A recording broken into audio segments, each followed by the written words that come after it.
Il y a 100 ans commençait la Première Guerre mondiale. Inutile de rappeler que ce fut un conflit d'une ampleur meurtrière sans précédent. Pourtant, a-t-on vraiment tiré des leçons de l'histoire avec un grand H? Rien n'est moins sûr. La preuve, un second conflit planétaire éclatait 25 ans plus tard et depuis, des conflits armés ne cessent d'ensanglanter le monde sous des formes anciennes ou nouvelles avec l'essor redoutable du terrorisme. Alors peut-on exiger qu'il n'y ait plus jamais la guerre, comme l'avait demandé le pape Paul VI à l'ONU en 1965? Existe-t-il des guerres justes? Quelle est la position de l'Église sur ces sujets? Comment peut-on comprendre les conflits qui ont suivi la Première Guerre mondiale, qui devait pourtant être la der des der, à la lumière de cet épisode infiniment bouleversant? C'est pour répondre à ces questions et pour évoquer la mutation du concept de guerre depuis le conflit de 14-18 que nous sommes réunis au Collège des Bernardins ce soir, dans le cadre d'un débat qui est organisé avec le soutien de la mission du Centenaire et en collaboration avec l'Académie catholique qui a d'ailleurs monté un groupe de réflexion sur ces sujets. On commence par vous présenter les uns les autres. Dominique de Courcelles, tout d'abord, bonsoir. Bonsoir. Vous avez un parcours d'historienne des idées et des représentations, puisque vous avez dirigé la publication intitulée « De la mystique face aux guerres mondiales » en 2010. Et depuis 2009, vous êtes membre du conseil d'administration de l'ONG Transparence Internationale. Olivier Chaline, bonsoir. Bonsoir. Vous êtes également historien, spécialiste, vous notamment, de l'Europe centrale. Et vous avez enseigné à l'École normale supérieure avant d'être nommé professeur à l'Université de Rennes 2 et puis à la Sorbonne. Et nous avons également le plaisir d'accueillir ce soir le général Bruno Darry. Bonsoir.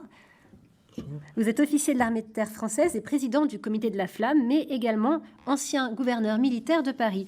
Et on commence avec vous d'ailleurs, général. La Première Guerre mondiale se caractérise par un bond en avant dans la technologie et dans l'usage de la science au service de la guerre. Alors, quel rôle joue la dimension éthique en ce qui concerne le développement de la technologie dans ces conflits ?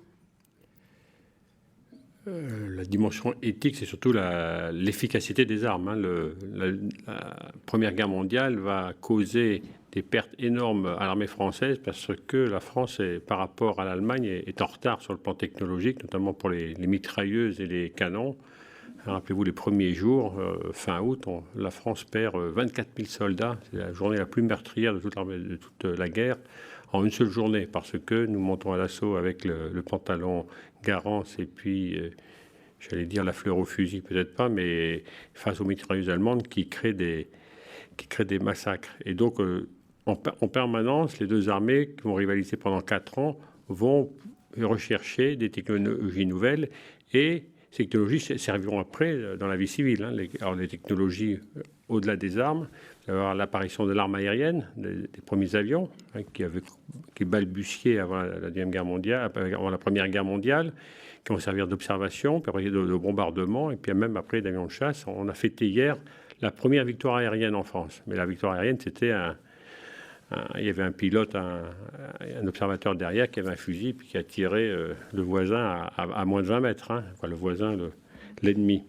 Donc, la deuxième apparition, c'est le moteur. Le moteur avec cette idée fulgurante de mon prédécesseur, le général Gallieni, alors gouverneur de Paris, qui va réquisitionner les taxis de la Marne. C'est la première fois que l'on se sert du moteur pour transporter des armes, des armées. Et après, les armes vont être motorisées, etc. Ça ne veut pas dire que le cheval va disparaître tout de suite. Il faudra attendre le débarquement du 6 juin 1944 pour vraiment éradiquer le cheval des terrains de bataille, puisque même l'armée allemande en 1940 qui a envahi la France est essentiellement hippomobile.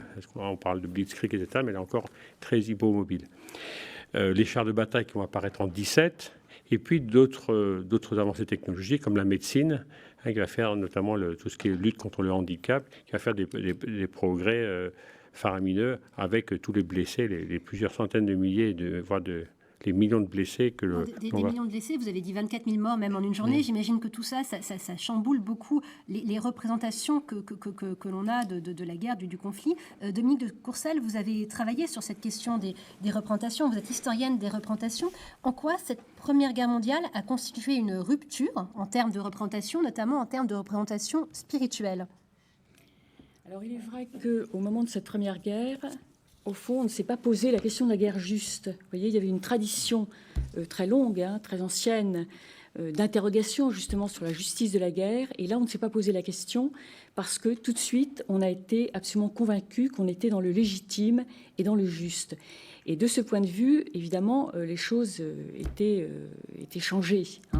Alors c'est vrai depuis 1914, mais également dans la Deuxième Guerre mondiale, toujours, on ne s'est pas posé la question de cette guerre juste. C'est seulement après qu'on va revenir à cette problématique. Il faut bien voir que la question de la guerre juste est en effet une tradition très ancienne, qui en fait correspond à un héritage à la fois romain et chrétien, un héritage qui est quelquefois controversé, qui est compliqué, et qui aussi a été réélaboré, remanié régulièrement, repensé, aussi bien, je dirais, au Moyen-Âge qu'ensuite, voyez, dans le contexte, par exemple, de la découverte du Nouveau Monde, des guerres de religion, que ce soit en France ou en Allemagne. Donc, tout un ensemble de choses également. Voyez, quand les États se constituent avec les États avec leur souveraineté, là aussi, on va réfléchir à nouveau et réélaborer cette question de guerre juste. Bon. Par exemple, pour vous donner... Oui. Quand un pays se bat pour sa survie, il n'y a pas de problème de justice ou de guerre juste ou injuste. Il fallait c'était vaincre ou mourir. Il faut voir que la guerre de 14-18, tout le pays, quand... C'est cette phrase célèbre de Clémenceau, quand en 17, il dit « Je fais la guerre », ça veut dire que l'armée sur le front, sur 500-600 km de front du Jura jusqu'à la mer du Nord, et tout le pays est structuré, les femmes aux champs et dans les usines, les hommes au front.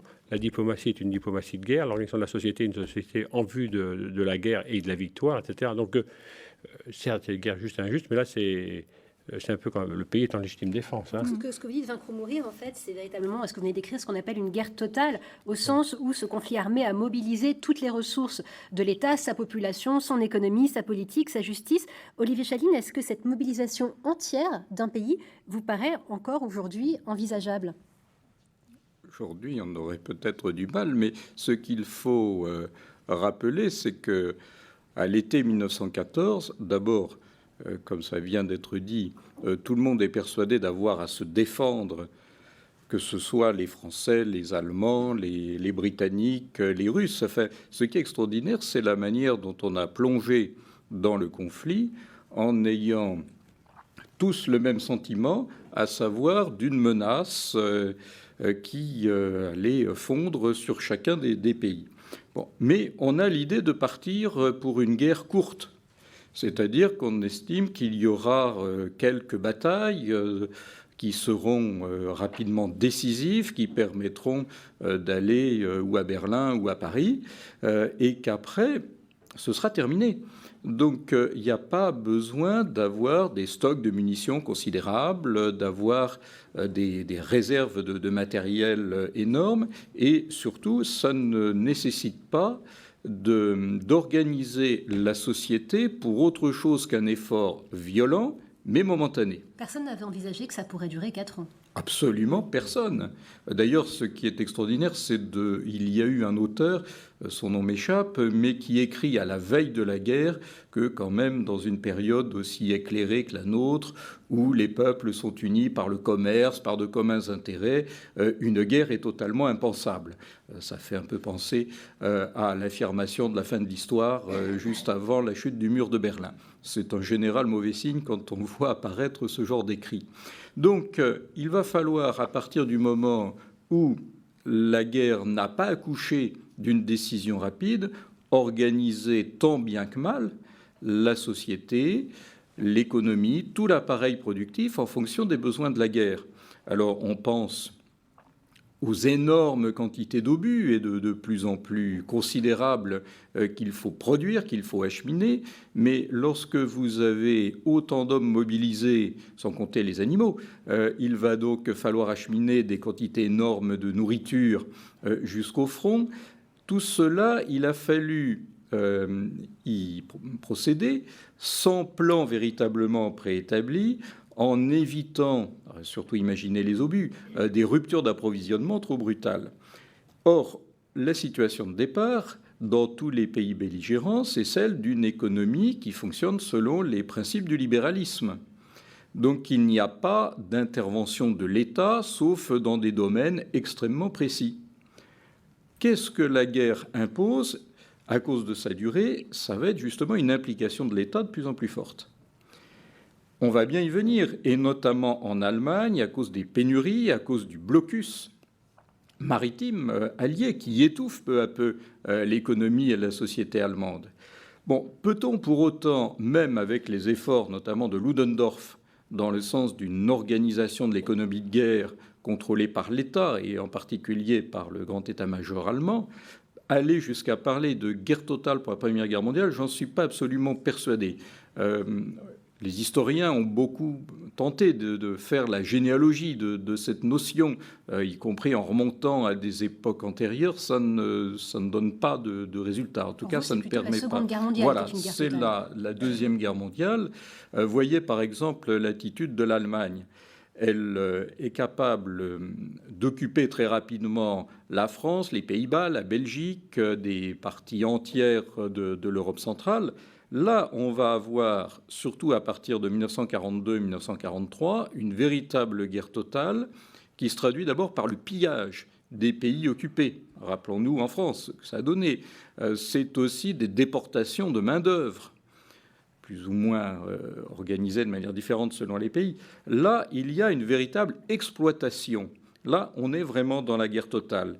Et les éléments s'annoncent dans la Première Guerre mondiale, mais on n'a pas encore de choses aussi systématiques que ce que l'Allemagne va pouvoir faire lors du second conflit mondial, où là, évidemment, tout est pris en charge par l'État. Oui, c'est pas systématique parce que l'Allemagne n'a pas conquis autant de terrain qu'elle aurait voulu. Il serait arrivé jusqu'à Paris et les Allemands auraient mis Paris en coupe réglée. Donc je pense que, bon, c'est vrai que c'est peut-être pas total au sens qu'il n'y a pas eu les dizaines de millions de morts qu'il y a eu la Deuxième Guerre mondiale, mais pour un... Alors c'est vrai qu'avec nos jeux de contemporains, aujourd'hui, la perspective d'une guerre totale est quand même très faible, pour pas dire impensable à un horizon visible, par rapport à ces guerres totales qui ont été la Première Guerre mondiale, la Deuxième Guerre mondiale, et souvent, je rajoute, la guerre froide, parce que souvent on oublie cette guerre froide, qui aurait été une guerre totale, et d'autant plus totale qu'elle aurait été nucléaire, mais, je me plais à le dire, mais que les Occidentaux ont gagné de la plus belle manière qui soit, c'est-à-dire sans avoir à tirer un coup de canon. Hein, donc la dernière grande guerre ou guerre totale qui a été terminée, c'est la guerre froide. Alors cette extrême violence que vous nous décriviez de la Première puis de la Seconde Guerre mondiale, je ne dirais pas qu'elle s'est poursuivie, mais elle a quand même changé un peu l'état d'esprit. On va parler avec vous, Dominique de Courcelles, de ce concept de brutalisation qui a été mis au point, je crois, par l'historien George Moss. Voilà, exactement. Donc, il désigne ainsi, si j'ai bien compris, l'acceptation d'un état d'esprit issu de la Grande Guerre qui entraîne la poursuite d'attitudes agressives dans la vie politique en temps de paix. Est-ce que vous avez le sentiment que l'on a observé une banalisation de la violence après la Grande Guerre? Alors de fait, oui, après la Grande Guerre, en tout cas c'est la théorie de George Moss, mais je pense qu'elle est intéressante. Il a démontré que finalement la France, qui en effet avait été très parcourue et très, je dirais, très détruite, etc. Donc il y avait eu chez les Français une espèce d'horreur éprouvée donc devant les faits de guerre, et donc une culture très pacifiste qui s'était développée donc suite à cette Première Guerre mondiale. Ça c'est la théorie donc de George Moss. Donc petit à petit les Français donc amenés à développer une culture qui était complètement hostile à la guerre. Et donc reprenant à ce moment-là, réfléchissant à nouveau peut-être sur la notion de guerre juste ou injuste, etc. Bon, ça c'est la première chose. Par ailleurs, George Moss estime que, au contraire, en Allemagne ou en Italie, après la Première Guerre mondiale, il n'y avait pas eu les mêmes destructions opérées qu'en France, et que donc il y a une culture de guerre qui a continué à se développer, une culture belliqueuse. Et ce qui expliquerait que dans ces États, il y a eu des totalitarismes qui ont pu se développer donc après cette Première Guerre mondiale. Sur ce sujet des totalitarismes, je pose la question à tous les deux, à vous et Olivier Chaline. Est-ce que c'est cette brutalisation décrite par cet historien George Moss a pu contribuer à l'avènement des fascismes?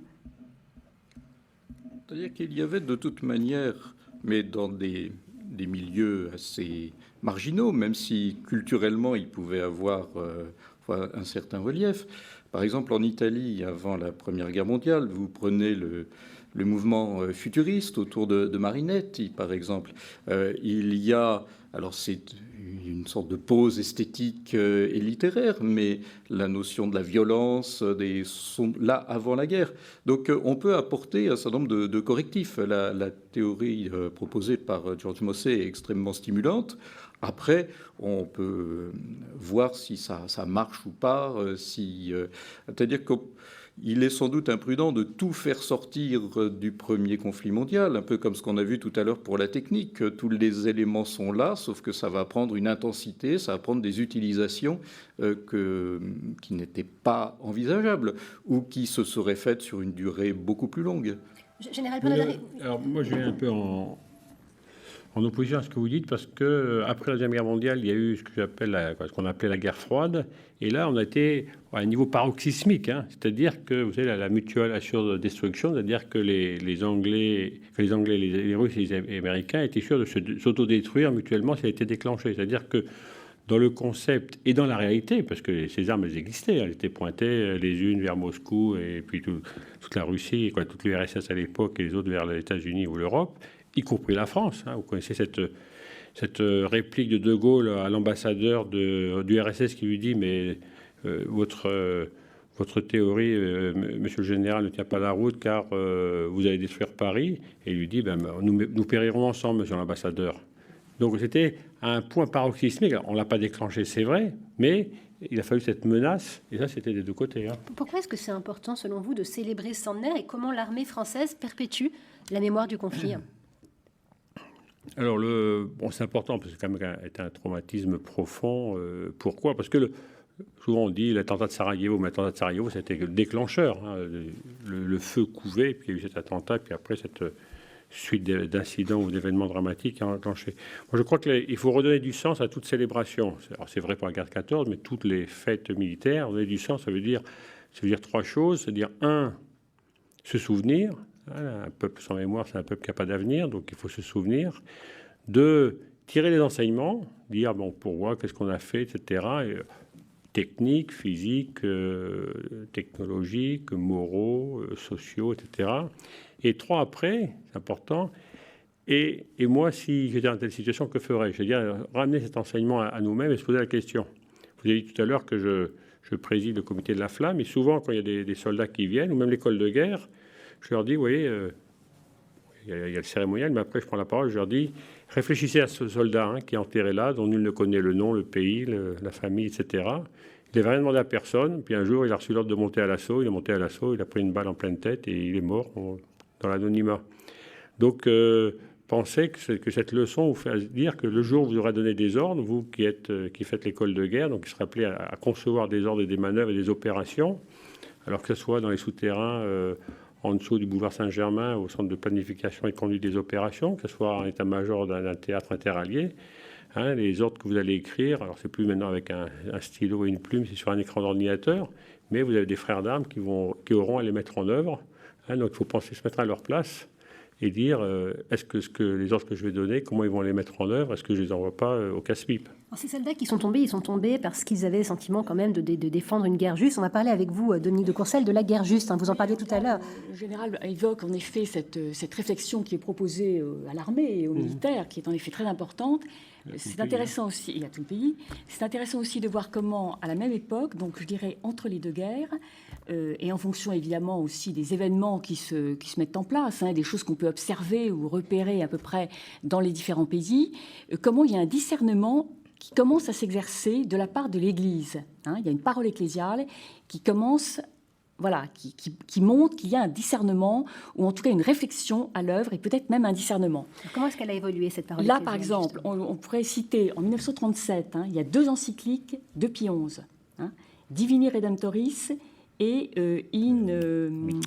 Mitbrennender Zorbe. Bon. Donc l'une qui est pour indiquer ou désigner qu'il y a le communisme, d'un côté, athée, et l'autre, qui désigne la montée du nazisme. Donc c'est très intéressant. En 1937, ça c'est le pape. Mais on peut citer aussi en 1937 un autre texte, ou une lettre d'ailleurs dans ce cas-là, en Espagne. Parce que vous voyez, Mauss, par exemple, l'historien américain, il parle de l'Allemagne et d'Italie. il n'évoque pas trop l'Espagne. Or, il y a quand même des choses très importantes qui se passent en Espagne. Et il y a la fameuse guerre d'Espagne, 1936, qui éclate en 1936 avec le soulèvement du général Franco. Bon, 1937, c'est l'année, en juillet 1937, où un cardinal archevêque de Tarragone, qui est déjà en exil, il a été expédié hors d'Espagne, le cardinal archevêque de Tarragone refuse de signer une lettre collective des évêques espagnols qui devait soutenir la croisade de Franco. Donc Franco avait repris, vous voyez, on parle de la guerre juste et de la tradition de la guerre juste, il avait repris le terme croisade qui appartient à cette tradition de la guerre juste, il avait repris ce terme pour justifier sa progression et son avance. Et il avait demandé donc à tous les évêques de signer la chose, parce qu'il faut savoir aussi qu'à ce moment-là, en 1936, et jusqu'en 1937, ça avait été l'année la plus épouvantable pour les exactions contre l'Église, avec beaucoup d'assassinats de gens de l'Église, et de chrétiens, et en particulier en Catalogne. Et le cardinal archevêque de Tarragone, c'était lui qui, s'occupait de tous les évêques catalans. Et donc cet homme, cardinal archevêque, en exil, refuse de signer la lettre collective et il ne reviendra jamais en Espagne. Donc, intéressant de voir comment en 1937, ces paroles ecclésiales sont déjà des paroles qui posent un discernement, qui indiquent une réflexion. Voyez, avant celle de Paul VI, 1965 à l'ONU, qui souhaitait qu'il n'y ait plus jamais de guerre. Qui dit plus jamais la guerre, ok. Et surtout, en 1967, Populorum Progressio, il dit attention, on ne veut plus la guerre, il n'y aura pas de guerre, mais il faut un ordre juste, un ordre économique juste, il faut de la, l'égalité, un ordre international basé sur l'égalité et la justice. Sinon, on peut toujours parler de plus de guerre, etc. Il n'y aura pas la paix. Et ça, c'est intéressant. Popularum Progressio. Le problème, c'est que c'est l'homme ou un pays qui met Dieu à son service. Il faut faire attention, parce que d'un côté, en 14, c'était Gott mit uns, c'était marqué sur tous les ceinturons. Les Anglais, c'était Dieu est mon droit. Donc, on dit de façon un peu lapidaire dans l'armée, un gouvernant, il donne du pain et des jeux pour avoir la paix, et en temps de guerre, c'est du vin et des dieux. C'était Staline qui faisait rouvrir les églises en 41 ou 42, etc. Donc, bien sûr qu'il faut une guerre juste, etc., mais après, on se sert de Dieu pour le mettre à son service et pour justifier sa cause vis-à-vis de son peuple. On va revenir avec vous dans quelques minutes, Dominique de Courcelles, sur la position récente du pape François sur les conflits actuels. Olivier Chaline, vous avez coordonné la publication d'un numéro de Communio, qui est une revue catholique sur l'Église et la Grande Guerre en 2013. Donc le thème, c'est l'Église et la Grande Guerre. Que vous inspirent ces différentes prises de position de la part du Vatican, ces différentes prises de position que Dominique de Courcelles vient d'évoquer? Ce qui s'est passé pendant la Grande Guerre, c'est un phénomène qui est quand même extrêmement intéressant en soi, même si à court terme il n'a pas été suivi d'effet. C'est le retour du pape comme une voix, une autorité internationale que l'on sollicite. Alors, bien sûr, aucun des belligérants n'a été satisfait, ce qui est assez facile à comprendre vu la nature du conflit et l'enjeu. Mais si on regarde ce qui se passe, pendant tout le XIXe siècle, la papauté est allée en gros d'échec en échec. La perte des États pontificaux le montre assez bien. Et cette question de romaine n'est pas réglée au début du XXe siècle. Or, voilà que tout à coup, dans une guerre qui devient en quelques jours même une guerre mondiale, tout le monde, comme si on était au XVIIe siècle, voire au Moyen-Âge, se tourne vers le pape, une autorité qui semblait renvoyée dans un passé peu apprécié, et en attend une parole, en attend une approbation. Vous imaginez que la position du pape, qui a des nations catholiques dans les deux camps, ne pouvait être qu'inconfortable. Donc, à l'arrivée, rien de surprenant à ce que la note de paix de Benoît XV du 1er août 1917 n'ait pas été suivie d'effet. Le seul chef d'État catholique à avoir vraiment pris au sérieux cette note de paix, c'est l'empereur d'Autriche et roi de Hongrie, Charles Ier. Et là, c'est tout à fait intéressant quand on voit, j'ai eu l'occasion d'examiner les dossiers de sa cause de béatification, lui a répondu au Saint-Siège, on a vraiment l'impression qu'il a pris ce texte au sérieux. Alors donc il y a un retour d'une parole pontificale qui est sollicitée, qui est attendue, et en même temps que personne n'est prêt à entendre parce qu'elle est dérangeante pour tout le monde et elle apparaît à tout le monde comme injuste. Voyez les choses simplement du côté français. En France, on a vu l'invasion de la Belgique et l'occupation de tout le Nord. Les Allemands sont parfois à 150 km de Paris. Or, aucune réaction pontificale à l'invasion de la Belgique. Donc on trouve ça absolument intolérable. Du côté allemand, on trouve que le pape est beaucoup trop favorable aux Alliés.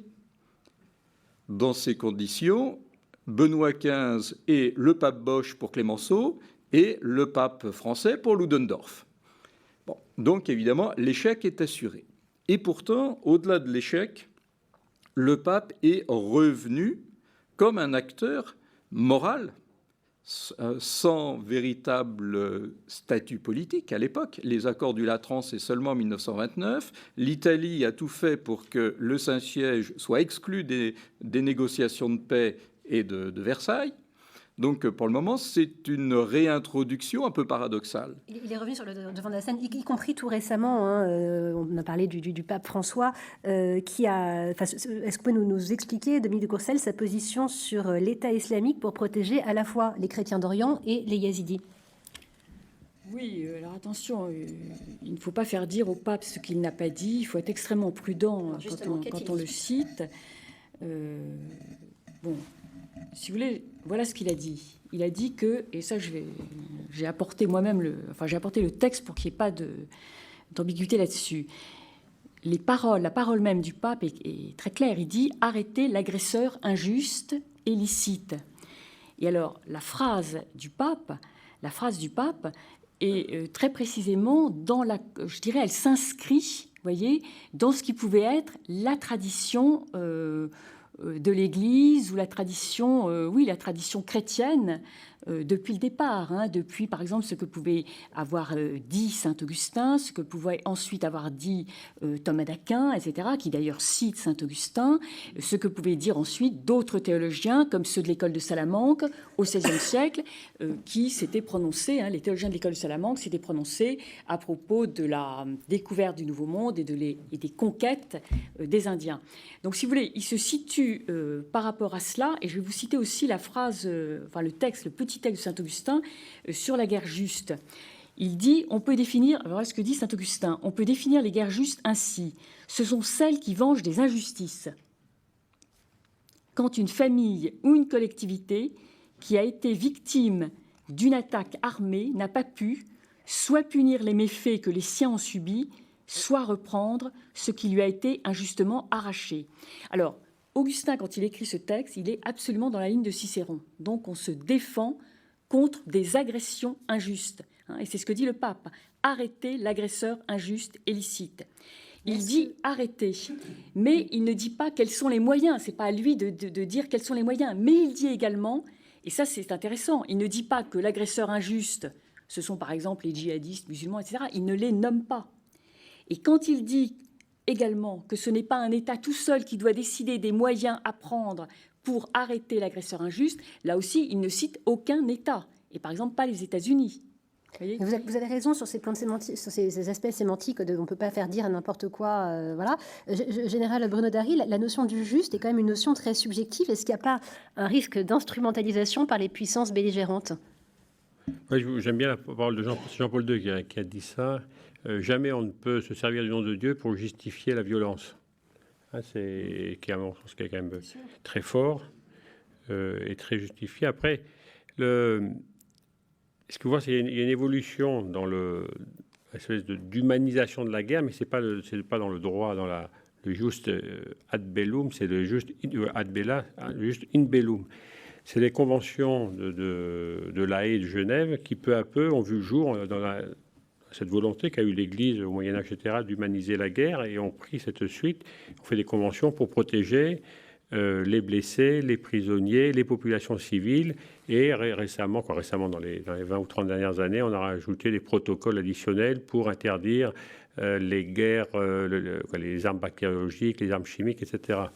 Pour autant, les limites de ça, c'est qu'il faut quand même que tous les pays soient signataires, ce qui n'est pas, quelquefois, sur certains domaines, des pays réunis à signer, que ça ne concerne que les États-nations. Tout à l'heure, on en parlait des Westphaliens, mais quand c'est des conflits intra-étatiques, et la majorité des conflits aujourd'hui sont intra-étatiques, eh bien, les parties en présent n'ont pas signé ces protocoles ou ces conventions, ou alors quand c'est des nébuleuses comme l'EI, etc. Donc on voit qu'on cherche à limiter les conséquences d'une guerre, mais au sein de la guerre, dans la conduite de la guerre, pas le déclenchement. Alors, on va parler un petit peu des mutations du concept de guerre. Olivier Chaline, lors de la bataille de Verdun, un homme est mort chaque minute du jour et de la nuit. Vous nous citiez tout à l'heure, général Bruno Darry, 24 000 morts en une journée. Actuellement, on privilégie des opérations qui sont plus courtes. Les pertes humaines parmi les soldats sont vécues comme des échecs. Comment est-ce que vous expliquez cette mutation du concept de guerre depuis la Grande Guerre jusqu'à nos jours ? C'est pas le même type d'opération, c'est pas le même type d'acteur non plus.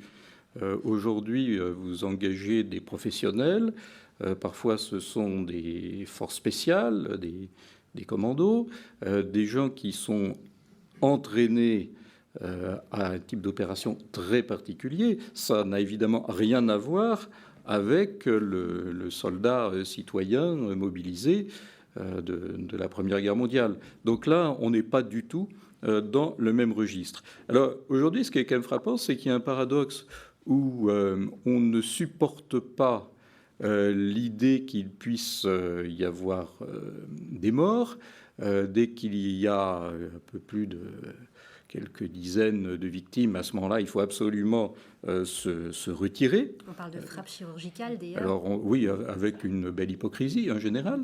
Bon, et en même temps, on constate que les familles, les milieux de militaires sont de plus en plus isolés dans une société qui ne les comprend plus. Donc, on est à un moment où on est vraiment en train de changer de monde.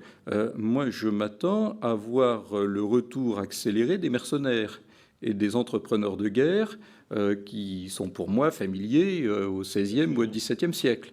Là, ce qu'on voit aujourd'hui, c'est le retour accéléré, alors que la fin de la guerre froide n'est quand même pas si encore éloignée dans le temps, vers des formes d'organisation de la guerre qui pouvaient être celles de la fin du Moyen-Âge, du temps de la Renaissance ou encore de la guerre de 30 ans au XVIIe siècle. Là, on est actuellement dans une période très intéressante à examiner pour un historien, pas du tout agréable à vivre si on appartient aux forces armées. Ça, c'est vous qui allez nous le dire. Quand on appartient aux forces armées, c'est votre domaine général. Oui. Alors, d'abord, il y a un problème de définition de la guerre. Maintenant, tout le monde parle de guerre. Le PSG rentrant de l'OM, ça va être la guerre du foot, les guerres culturelles, les guerres économiques. Souvent, quand je fais des interventions au MEDEF, je leur dis, mais vous, le monde économique, vous nous avez emprunté ou torpillé, peu importe, tout notre vocabulaire. On parle de raid boursier, de position offensive, de position défensive, de stratégie, etc. C'est un abus de langage, selon vous ? Je ne sais pas, c'est pas moi d'en juger. Il y a un mot qu'on n'a pas emprunté, c'est commander. Ça, on nous le laisse, celui-là. Donc, et je leur dis, en chef d'entreprise, d'ailleurs, ça fait souvent, oui, eux, ils managent, ils lead, etc. Mais là, quand même, il faut prendre des ordres et puis ils regardent les gens dans les yeux. Là, on nous a laissé ce terme de commander.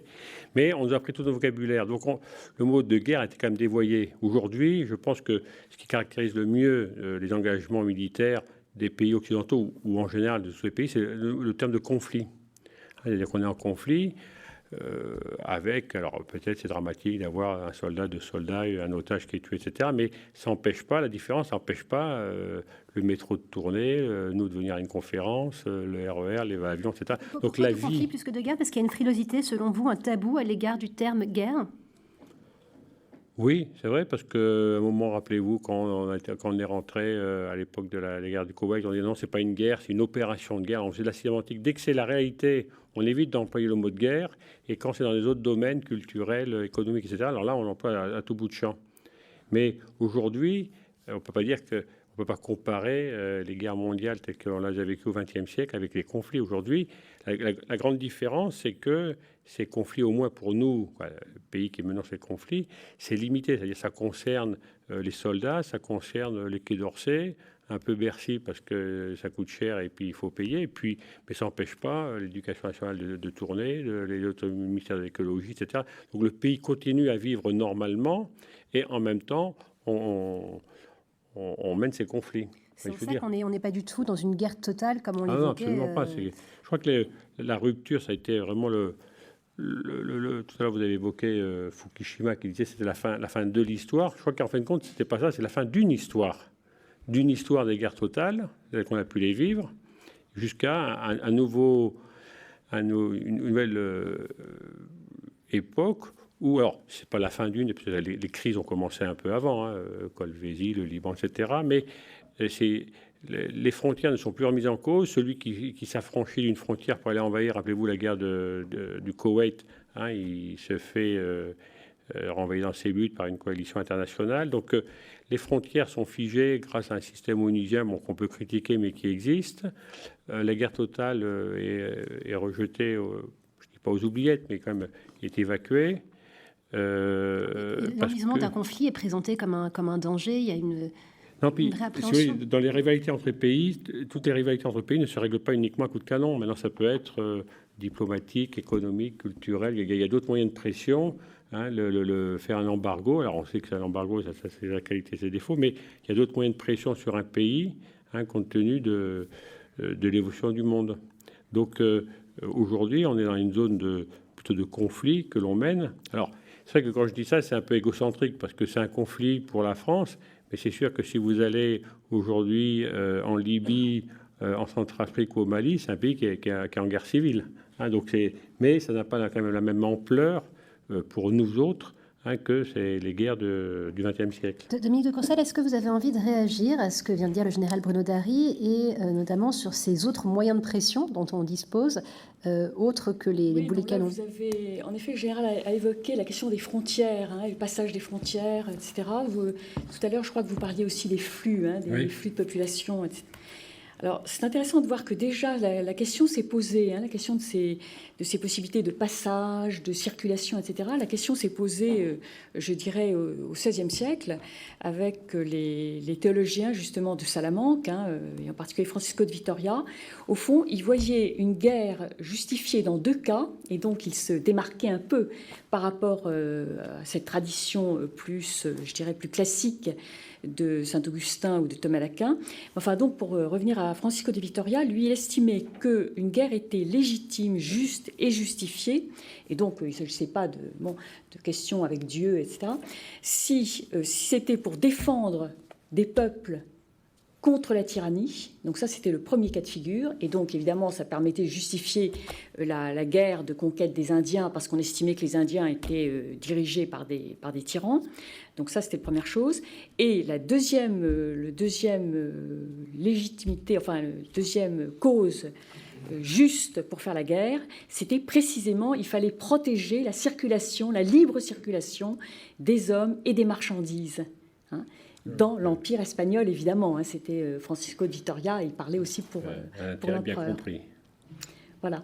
Mais c'était intéressant parce que, du coup, ça justifiait également que la libre circulation, ce n'était pas forcément uniquement les Espagnols, il fallait qu'ils permettent également aux Indiens de circuler dans l'Empire et peut-être aussi aux étrangers, du genre portugais par exemple, de pouvoir aussi voyager. Olivier Chaline, le général Bruno Darry a évoqué il y a quelques minutes la Société des Nations. Est-ce que, selon vous, la mise en place d'un mécanisme de sécurité collective avec cette fameuse SDN devenue l'ONU par la suite, et puis d'autre part la constitution d'une Union européenne qui s'est construite au fil des âges, est-ce que ces éléments rendent, selon vous, la guerre beaucoup plus improbable ? La guerre, elle existe. Elle n'a pas disparu. La SDN n'a pas empêché l'invasion de l'Éthiopie par Mussolini, qui a fait apparaître qu'elle avait d'ailleurs à peu près aucun pouvoir et quasiment aucun intérêt.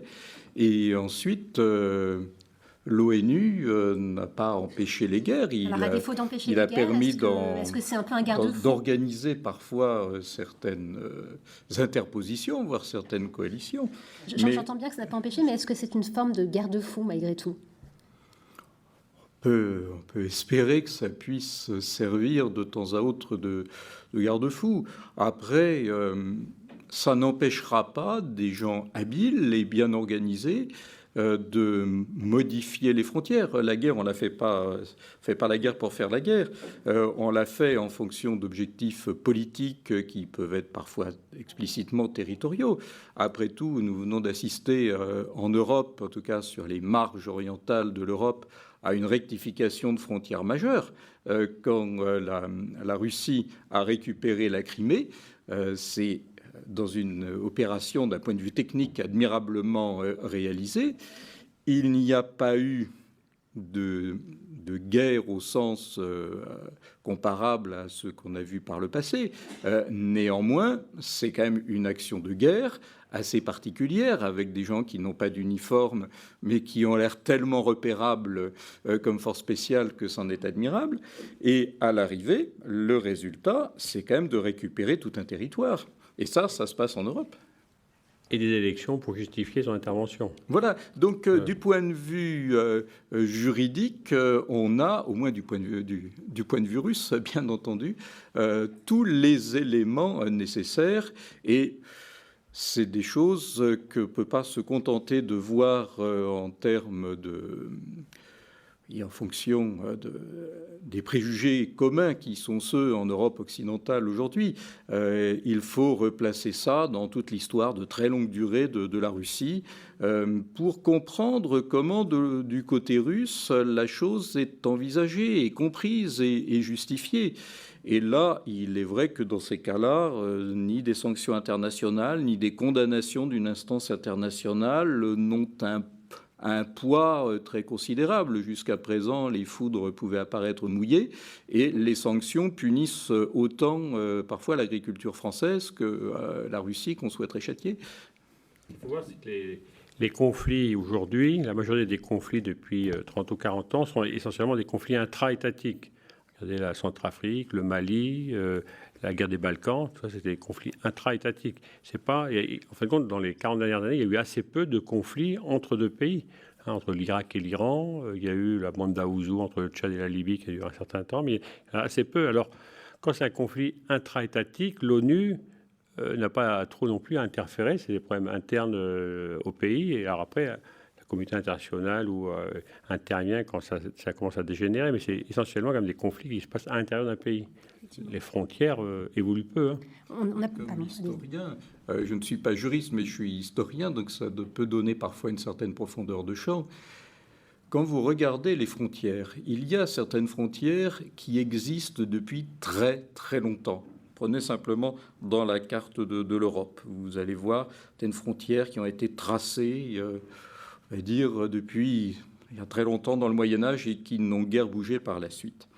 Et puis, il y a d'autres frontières qui ne sont pas franchement durables, qui vont tenir le temps d'un équilibre de force ou au contraire d'un déséquilibre de force. Ça, c'est le cas en Europe. Maintenant, passer en Afrique ou dans les pays du Moyen-Orient, avec, dans le cas de l'Afrique, les frontières du traité de Berlin de 1878, et dans le cas du Moyen-Orient, les frontières qui sont celles des lendemains de la Première Guerre mondiale, avec les découpages selon les mandats et les rivalités, pour ne pas dire la concurrence acharnée entre Français et Britanniques dans la région. On n'est pas totalement surpris que de telles frontières, qui ont souvent été tracées dans la méconnaissance d'une histoire très longue de ces régions, ne tiennent pas nécessairement très longtemps. On peut rebondir d'ailleurs sur l'histoire du Kurdistan au sortir de la Première Guerre mondiale. Je ne sais pas si vous souhaitez, Dominique de Courcelles, en dire quelques mots. Moi, ce que je voulais dire, en effet, c'était l'importance de revenir à ces traditions et à cette histoire ancienne des populations, pour mieux comprendre, en effet, peut-être ce qui peut se passer aujourd'hui. Vous voyez, par exemple, un exemple qu'on peut donner, j'y pensais en vous écoutant sur la Russie. Aujourd'hui, ce qu'on appelle l'État islamique ou Daesh, ils ont choisi de faire leur capitale ou de se baser à Raqqa. Bon, c'est extrêmement intéressant parce que n'oublions pas que quand vous voyez leur drapeau noir, c'est le drapeau abbasside, en fait. Ils ont repris cela. Et il faut savoir que dans l'Empire abbasside, précisément, le lieu du pouvoir souverain avait été déplacé et ultérieurement, il avait été posé à Raqqa précisément. Pourquoi ? Parce que Raqqa avait la vue droite sur Byzance. Donc c'est intéressant, donc sur l'Occident, entre guillemets. Donc c'est intéressant de voir que, voilà, ils sont à Raqqa et c'est pas par hasard. Donc intérêt toujours de revenir à cette tradition longue, à cette histoire, pour comprendre peut-être certains agissements et certaines progressions aujourd'hui, donc en dehors de toute frontière. Là, ce qui est très clair, c'est que l'histoire est une arme, un réservoir inépuisable de justification et de prétention. Il ne faut pas en être dupe. Après, il n'y a pas que cela dans l'histoire, rassurez-vous. Mais si on n'a pas une profondeur de champ, et ce qu'on peut regretter, c'est que par exemple sur les affaires d'Europe orientale, d'Ukraine, de Crimée, les dirigeants européens et des États-Unis, manifestement, ne se sont pas souciés de se demander si on n'était pas en présence d'une histoire très longue. Et dès qu'on a affaire aux Balkans, dès qu'on a affaire à l'histoire de l'Europe orientale, en fait, si vous commencez l'histoire en 1945 ou pire en 1989, vous êtes sûr d'errer. C'est-à-dire que vous ne comprendrez rien à ce qui se passe et vous serez toujours sur une position défensive face à des gens qui, eux, connaissent leur histoire, s'en servent d'une manière qui n'est pas nécessairement légitime, mais qui seront suivis par leur opinion, qui, elle, connaît son histoire, là aussi de manière déformée. Et vous ne pourrez jamais anticiper. Le programme qui est celui du président Poutine, quand vous connaissez un tout petit peu l'histoire russe, c'est parfaitement clair. Général Bernadari, par rapport à tout ce qui a été dit, à cette impossibilité d'anticiper par rapport à tout ce qui se passe dans les Balkans et ailleurs, en Irak ou ailleurs, comment est-ce que vous voyez l'avenir et est-ce que vous êtes plutôt confiant ? Confiant, un bien grand mot. Là, moi, je pense qu'on dit tout à l'heure, c'est pas la fin de l'histoire, c'est la fin d'une histoire. On ne voit pas aujourd'hui, dans les dizaines d'années qui viennent, voir ressurgir une guerre totale, même si tu entends à l'Extrême-Orient, entre les îles Paracel, ou je sais pas quoi, les conflits sur 3 morceaux de cailloux, moi, je ne pense pas. Par contre, là, la multiplication de conflits, ça c'est sûr, quoi, la multiplication, ou au moins le maintien d'un niveau de conflit important, ça c'est sûr. Hein, quel type de conflit ? Parce qu'on a parlé des guerres justes, on a parlé des guerres entre États, on a parlé des guerres interétatiques, on n'a pas eu l'occasion de parler des guerres préventives, préemptives, des guerres de projection. Oui. Comment vont se concrétiser les conflits de demain ? Les conflits, alors il y a une évolution très nette, évolution des mentalités, évolution de la situation géopolitique. Ces conflits, ils ont plusieurs caractéristiques. La première caractéristique de ces conflits, c'est que maintenant, il n'y a plus d'amis et d'ennemis. C'est plus la guerre de 14 avec les Boches d'un côté, les Français, etc. Vous avez des antagonistes, on voit très bien avec les actuellement, la Syrie, l'Irak, chacun fait son jeu, etc. Ensuite, il n'y a plus de déclaration de guerre. La dernière, ça devait être 1940, je crois. Même quand le Koweït a été envahi par l'Irak, il n'y a pas eu de déclaration de guerre. On voit que les premières victimes des conflits, maintenant, c'est la population civile. La guerre de 14, 90% des morts de la guerre de 14 sont des soldats, 10% sont des civils. Aujourd'hui, début du XXe siècle ou début du fin du XXe siècle, début du XXIe, c'est l'inverse. 90% sont des victimes civiles, 10% sont des soldats. Ce qui justifie, ce qui explique d'ailleurs les réfugiés, l'immigration, etc. Autre caractéristique, c'est des conflits où vous avez de plus en plus d'armes qui circulent et de moins en moins de gens en uniforme. Avant, l'uniforme justifiait, c'était pas uniquement le parlant garant, mais justifiait la détention d'une arme. On représentait un pays, etc. Aujourd'hui, on fait des conflits, on fait la guerre, vous allez n'importe où, au Mali, partout, vous avez les soldats qui représentent l'ONU, qui représentent un pays qui sont tenus face à un adversaire qui n'est pas en tenue. Le terrain, maintenant les zones de conflit, émigrent de la campagne à la ville. Hein, les grands combats ils ont eu lieu, Bangui, Bagdad, Kaboul, etc. Tous les conflits, ça on peut l'expliquer, dans les questions on l'expliquera, mais on va plus en campagne maintenant. Avant on disait on allait en campagne, hein, maintenant la campagne se fait à la ville. Ce qui a beaucoup changé, Dominique de Courcelles, je ne sais pas si vous pouvez nous en dire un mot, c'est aussi le rôle d'Internet, notamment dans la mobilisation, que ce soit à travers les réseaux sociaux ou autres. Oui, c'est bien sûr. On parle beaucoup en ce moment, justement, l'armée, les militaires et les gens du renseignement s'occupent beaucoup de regarder sur Internet les appels à l'enrôlement, à l'embrigadement, etc. Je voulais revenir sur une chose qu'a mentionné le général, donc les nouvelles conditions, etc. Là, il y a une cause aujourd'hui pour une entrée dans la guerre, hein, quelque part. Vous savez, on a des critères. Hein, il y a des critères qui avaient été donnés pour une juste guerre. Bon. Et aujourd'hui, il y a le critère du dernier recours. On se dit qu'on est dans le dernier recours et qu'il faut agir parce qu'on est vraiment... il n'y a plus d'autres solutions. Alors ça aussi, c'est aussi, je dirais, peut-être relativement nouveau, cette notion de dernier recours, qui est repensée, qui est reprise, non? Pardonnez-moi de vous interrompre, mais comme il nous reste juste une minute, je voulais juste... C'est Louis XIV, hein. Vous allez aux Invalides, oui. Vous allez, tous les canons des Invalides, c'est marqué « Ultima ratio regis ». Oui, mais alors comment le définir? Et aujourd'hui, on réfléchit beaucoup sur cette définition ou reprise donc de ce critère. Olivier Chaline, une dernière question très rapidement. On a très longtemps opposé le concept de guerre d'un côté et de paix de l'autre. Aujourd'hui, on ne peut plus les opposer en ces termes? Et c'est sans doute bien dommage, parce qu'on n'a plus de limite nette entre les deux. À l'époque où vous ouvriez ou vous fermiez les portes d'un temple à Rome, vous passiez d'un État à un autre, et juridiquement, la situation n'était pas la même.